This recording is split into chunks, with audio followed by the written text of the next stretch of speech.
মই শিল্পী। আকৌ কৈছোঁ, মই শিল্পী। মই সোপা ধৰা নহয়। মই অসমীয়া। মোনাত থকা গগনাপাতেই মোৰ পৰিচয়।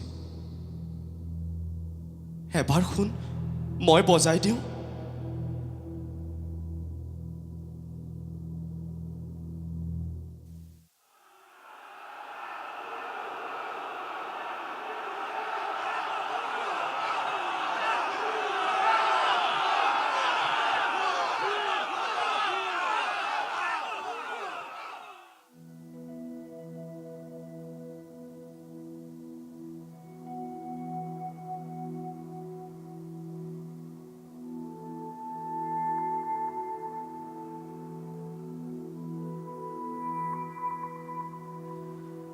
কাণত বাজি উঠিছে দূৰৈৰ পাহাৰৰ বিষাদৰ চিঞৰ দুটি।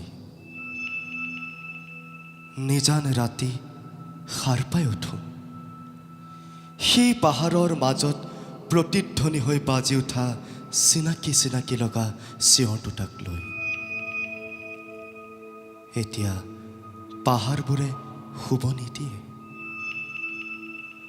পাহাৰৰ সেউজীয়াবোৰত মিলি আছে জীৱনৰ শেষ নিশ্বাস। পাহাৰৰ বুকুৰ বতাহত উৰি আছে মৃত্যু। আৰু বা কেতিয়া আহে তাৰো ঠিক নাই। পাহাৰৰ পিশাচবোৰে এতিয়া তেজৰ খেতি কৰিছে। চাৰিওদিশে সিঁচি দিছে মঙহৰ টুকুৰা। হেৰৌ পিশাচহঁত, তহঁতৰ জানো বেয়া নালাগিল দেহটো শেষ কৰি জীৱনটো কাঢ়ি নিবলৈ? এবাৰলৈ জানো তহঁতৰ হাত কঁপা নাছিল, হৃদয় কঁপা নাছিল? সিহঁতো তহঁতৰেই ভাই বন্ধু আছিল। কিয় বাৰু বুজি নাপালি হৃদয়ৰ ভাষাবোৰ? হেৰাই গ'ল সেই চিনাকি সুৰটো। মোনাত পৰি ৰ'ল আশাৰ গগনাপাত।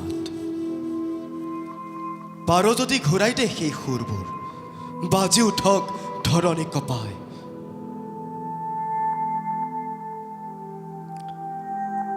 বোপা, আজি তই নাই। ঘৰখন বৰ উকা হৈ পৰিছে, কিবা অৰুঙা অৰুঙা হৈ পৰিছে। একেবাৰে হেৰাই গৈছে তোৰ মাত শাৰী। তই যে কৈছিলি শিল্পী হৈ পৃথিৱীখনত নতুনৰ বাট দেখুৱাম। মোৰ মনটোৱে আজি ৰিঙিয়াই ৰিঙিয়াই কৈছে, তই আহিবি, তই উভতি আহিবি পাহাৰৰ সেই একা বেকা বাটটোৱেদি। তোৰ চুলিখিনি তোৰ বাবে কাল হ'ল বোপা। মোৰ মনে কয় তই উভতি আহিবি, উভতি আহিবি পাহাৰৰ সেই একা বেকা বাটটোৰে। মা, মই নোৱাৰিলোঁ। পাৰ যদি মোক ক্ষমা কৰি দিবি। তই বাধা দিছিলি তালৈ অকলে নাযাবি, তোৰ কিবা অঘটন ঘটিব। কিন্তু মই তোৰ বাধা অকান কৰি আগুৱাই গৈছিলোঁ আশাৰ জুলুঙাটোলৈ।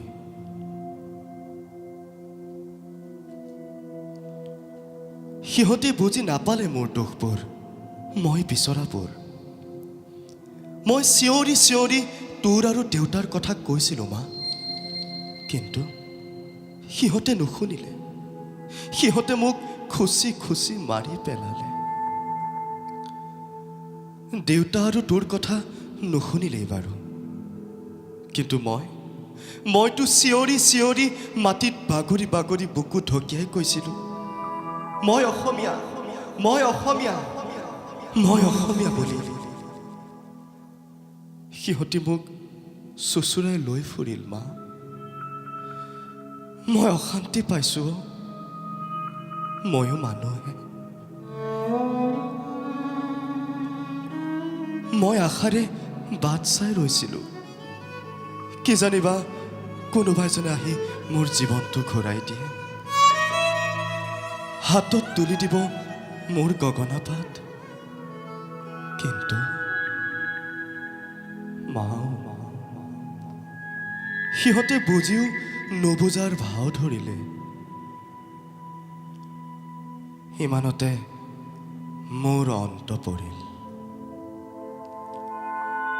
সুখী হওক সিহঁত, সুখী হোৱা তোমালোক। মা, এসময়ত শেষ হৈ যাব শব্দৰ প্ৰতিবাদ। এপলক এপলক কৰি আঁতৰি যাব মৃত্যুৰ জয়গান।